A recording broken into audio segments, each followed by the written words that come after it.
पासे वहां अहम ख़बर ॾियूं पिया। कंबर लॻ ॻोठ आचार में हथियारबंदनि फायरिंग करे हिक ॼणे खे क़त्ल करे छॾियो। मक़तूल जी सुञाणप ख़ादिम हुसैन बुलेदी तौर थी आहे।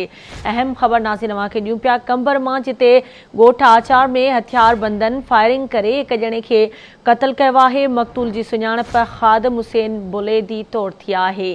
एक भेरो ॿीहर नाज़रीन अवांखे अहम ख़बर ॾियूं पिया। कंबर लॻ ॻोठ आचार में हथियारबंदनि फायरिंग करे हिक ॼणे खे क़त्ल करे छॾियो। इन हवाले सां तफ़सील मालूम कंदासीं। कंबर मां आवाज़ न्यूज़ रिपोर्टर हाकिम ख़ास के लिए असां सां लाइन ते मौजूद आहे।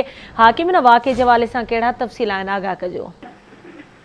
जी, कंबर दोस्त अली रोड ते ॻोठ आचार भरिसां बुलेदी बिरादरीअ जे ॿिनि धुरनि में जेको आहे त पुराणे तकरार तां हथियारबंदनि गोलियूं हणी ख़ादिम हुसैन बुलेदी खे जेको आहे त उहो क़त्ल करे छॾियो आहे। अहिड़े इतला मिलण ते जेको आहे त पुलिस हदवारी जेकी पुलिस आहे सदर थाने जी पुलिस पहुची लाश पंहिंजी तहवील में वठी जेको सिविल अस्पताल खणाए आई आहे।